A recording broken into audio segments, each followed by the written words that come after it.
Yo te quería preguntar también, ¿cómo podemos transmitir naturalidad sin vernos forzados? ¿Qué tips podrías darnos? ¿Algún tip que nos ayude un poquito a ser como naturales y no vernos como... Primero te diría muy buena pregunta, te diría dos cosas. La primera de todas, que es también otra cosa que me encuentro a veces en las clases, que me viene gente y me dice, ay, yo es que me pensaba que esto sería fácil. Pues cariño, no. Vaya. No. Vaya. No. O sea, nadie pilota aviones a la tercera clase, porque hay veces que te viene algún alumno muy implicado, muy comprometido, que tiene muchas ganas de aprender y a la cuarta clase o a la cuarta semana te dice, es que estoy muy frustrado porque me esfuerzo mucho y siempre me das el mismo feedback. Y digo, ¿y qué es lo que qué es lo que Es la esperabas? prisa el problema. Claro, ¿qué esperabas?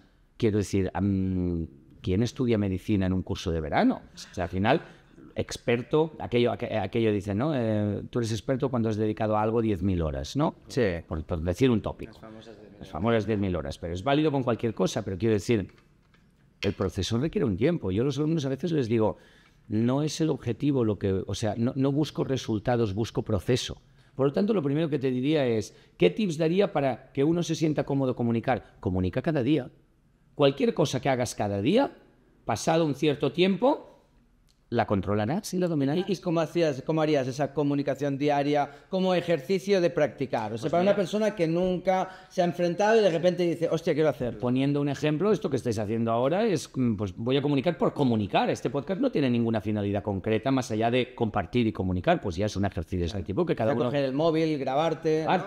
Prueba de hacer unos... Es que claro, habría que ver el caso de cada persona, pero prueba de hacer unos vídeos, por ejemplo, prueba de forzarte a hacer presentaciones públicas de cosas, aunque por presentación pública estemos hablando de la comunidad de vecinos y pues hoy voy a llevar yo la voz cantante y me voy a preparar unas tarjetitas, depende si hablamos de una presentación pública o si hablamos de unos vídeos, depende de lo que hablemos, pero comunicar de forma diaria, por ejemplo, es lo primero que diría. Y perdona que te interrumpa, pero me parece súper interesante y lo que te preguntaría es, para intentar ayudar a esa persona que lo pueda estar viendo y diga, wow, lo voy a practicar, dentro, vale, de acuerdo, voy a hacer una comunicación diaria y voy a hacer en lo que decías de los vecinos o aquí o allá, ¿qué debería tener en cuenta esta persona a nivel comunicativo, ya sea verbal o no verbal, para poco a poco ir sintiéndose más cómodo y comunicar, trasladar mejor ese mensaje? Vale, ¿Cómo romperíamos el hielo? Lo primero de todo, quitando presión en los resultados, ¿vale? O sea, tú puedes ser ambicioso y buscar unos resultados cuando dominas un poco el medio. Si no dominas el medio y te obligas a cumplir con unos resultados, lo que haces es autobloquearte. Ya. El hecho de hacerlo ya es en sí el resultado, fin. Por lo tanto, a alguien que le cueste o que se siente bloqueado y o que tenga una serie de dificultades en ese terreno, lo primero que le diría es no te presiones con un resultado. Me voy a poner un ejemplo de un caso real. Una alumna mía que es el segundo año que la tengo, ya, ¿no? Es el segundo año completo, sí. El año pasado le daba el mismo feedback después de cada clase, pobrecilla, todo. Está vacío, está plano, no hay nada, estás precipitada, etcétera, etcétera, no hay escucha, todo el rato. Y digo pobre porque se preparaba, se esforzaba, se lo curraba y siempre salía como... Y yo, tranqui, aquello que tú mismo, el discurso lo dices, tranqui, ya saldrá, pero internamente piensas, joder, pobre chica, macho. No, porque yo creo que puede salir, pero internamente piensas, joder, pobre chica, de verdad, es que yo exteriormente le tengo que decir, no te preocupes, que las cosas llevan tiempo, pero internamente pienso, joder, ojalá le salga bien un día, así le puedo decir que le ha salido bien, porque le está costando mucho y tal. Me acuerdo un día del año pasado que me vine al acabar una clase y me dice, Sergi, ¿qué más puedo hacer entre semana hasta la siguiente clase para avanzar más en la siguiente clase? Y le dije, mira, esto te lo digo a ti y solo a ti y no aplica a ningún otro compañero de clase. No es nada. Descansa, olvídate de mí. Es que a veces quizá es simplemente olvidarte del tema. Lo que pasa es que, claro, esto es muy fácil de decir, muy difícil de hacer. No. Porque justamente si piensas, no quiero pensar más en este tema, ¿qué es lo que va a pasar? Que vas a pensar más en este tema, ¿no? Desconecta de la clase, desconecta de mí, desconecta de todo. Vive. Yeah. Lo que le dije es, busca cosas que te emocionen. Eso sí, si encuentras una canción que te hace llorar solo con 3 acordes, guárdala en tu lista de favoritos. Si encuentras un chiste de una imagen o un gag de una película que solo verlo hace que te mees de la risa y que no puedas parar de reír, guárdatelo en favoritos. ¿Qué canción te pone tenso? ¿Qué te da miedo? O sea, ¿te da miedo la oscuridad o te da miedo el mar?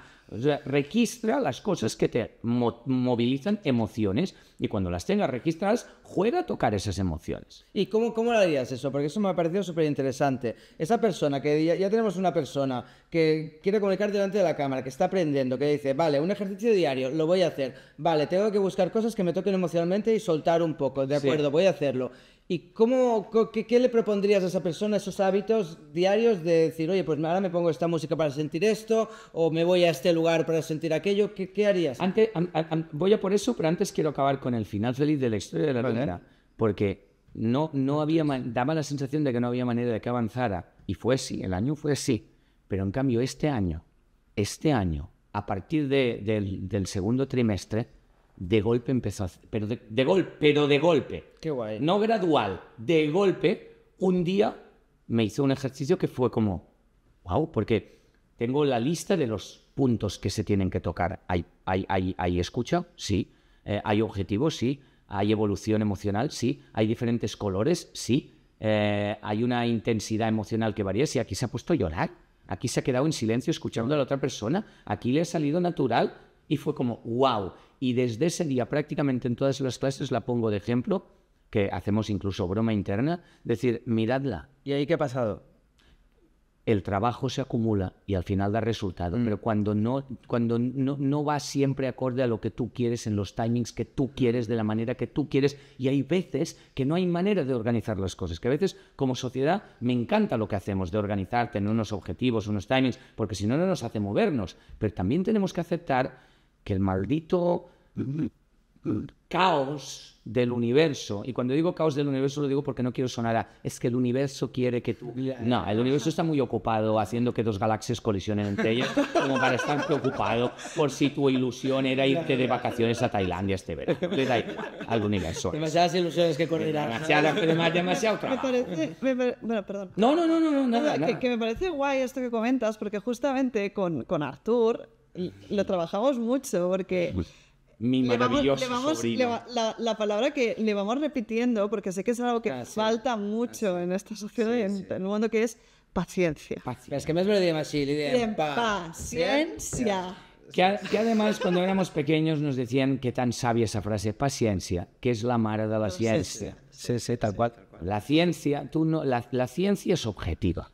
Lo que tú la tienes que entender, no descubrir. A veces decimos la ciencia tiene que descubrir. La ciencia no tiene que descubrir nada, en el sentido de que las cosas que pasan, las sepas tú o no las sepas, pasan. Pero las tenemos que entender. Y para entender hay que hacer un proceso. Entonces, la ciencia, que es lo más maravilloso que ha inventado el ser humano, requiere siglos a veces. O sea, el ejemplo tonto, a mí estas cosas del espacio ya sabéis que me flipan, ya cuando entro aquí sí que ya la hemos cagado, ¿eh?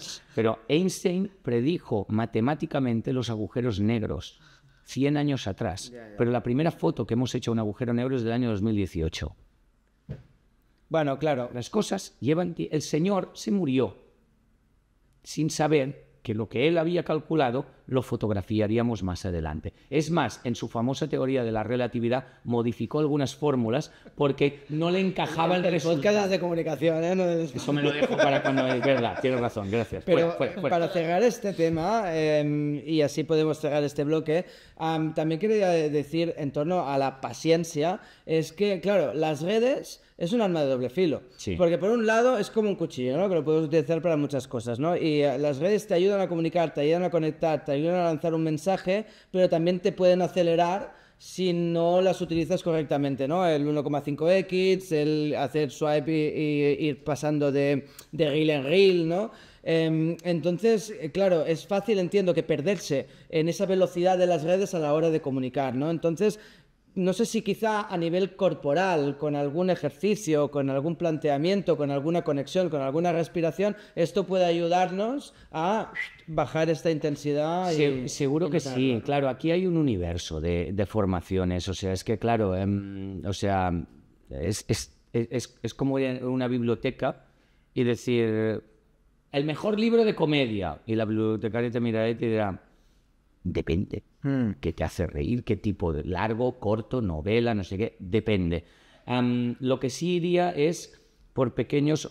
sigamos con esa persona que quiere comunicar, pero que es muy tímida y reservada y no se lo ha planteado tal, ¿vale? Márcate pequeños objetivos y cúmplelos. Es mejor pequeños objetivos y cumplidos que grandes objetivos que los dejas todos. Ponme algún ejemplo de pequeños objetivos. Depende de lo que quiera comunicar esa persona. Pues prueba de grabarte en vídeo de pie, digamos. Qué guay. O prueba de grabarte cada día, porque además quitemos los objetivos de encima de la mesa hasta que dominemos un poco el entorno, un poco solo. Entonces, grábate cada día comunicando algo, pero no lo cuelgues. Pero no lo cuelgues. Esto hicimos nosotros hicimos Y un te ejercicio. ves. Me acuerdo en una amiga mía que es coach y me pidió que entrara dentro de unos ejercicios y constaba en cada día grabarte un vídeo. Por ejemplo. Y al principio pensé, vaya fricada, ¿eh? Claro. Pero lo hice y cada día tenías que grabar un vídeo explicando cómo te había ido el día hoy. Por ejemplo. Y entonces se colgaban los vídeos, éramos un grupo, creo que éramos 10 chicas y cada día había 10 vídeos en ese grupo en el que echábamos cada una la chapa. Pero además de lo que quitando la presión de lo público. Y ese es un ejercicio muy interesante también para verte, porque las personas quizá pues que nos cuesta más vernos o que a veces tenemos como más vergüenza o pues de golpe ese ejercicio de alguna manera es como que te empodera un poco. Pero es que además, claro, la vergüenza no la tienes que perder. O sea, una de las cosas bonitas de la comunicación es que somos 8.000 millones de personas. ¿Para qué vamos a querer ser todos iguales? Cada uno de nosotros tiene una forma de mover las manos, una forma de mirar, una forma de tal. Lo importante es que estemos cómodos con lo que hacemos. Entonces, si por ejemplo te grabas un vídeo cada día, pero no lo cuelgas, te quitas la presión del juicio. Luego lo ves y te analizas, o lo ves, o te acostumbras. Más que analizarlo está muy bien, pero es acostumbrarte a verte. Y entonces, de 20 vídeos, cuelga uno. Ahora elige cuál es el que más te guste. Solo uno. Aunque si te gustan 5, renuncia a 4. Elige solo uno. ¿Cuál acabarás colgando? Posiblemente uno en el que te veas guapo, que eso es importante y bien, pero posiblemente acabarás colgando aquel en el que te sientas más tú, en el que te sientes más... Y ese es el segundo punto de lo que diría a esta persona hipotética que se está iniciando en el mundo de las redes o de la comunicación con voluntad comunicativa. Dejemos de vender el mismo mensaje para todo el mundo en todas partes, ¿no? Eso como todos los aeropuertos en todos los lugares del mundo nos parecen lo mismo, tienen las mismas tiendas, el mismo suelo, el mismo, están construidos igual. Pero en cambio cuando viajamos lo que buscamos es ese barrio pequeño, ese mercado local, esa persona que nos hace diferentes. Por lo tanto, en la comunicación, no intentes vender algo que no eres. Tienes que ser tú, hablando de las cosas que a ti te interesan, con el universo que a ti te interesa, de la manera que a ti te interesa, y luego iríamos a la segunda parte, que es cuando ya lo intentas profesionalizar y que eso te acompañe al mensaje. Claro, si el mensaje, si estás vendiendo, ¿sabes? Bueno, no es lo mismo vender hielo en el Polo Norte que vender hielo en el desierto. Claro, si al final te hace sentirte genuino estar criticando a los del Real Madrid o a los del Barça y estás haciéndolo en un tenderete del Real Madrid o del Barça, pues igual tu mensaje no acabará de llegar. Pero, coño, esa parte es más importante que te sientas cómodo con lo que estás transmitiendo y con lo que te interesa, que no que intentes parecerte a algo que has visto que por alguna razón crees que ese es el camino correcto.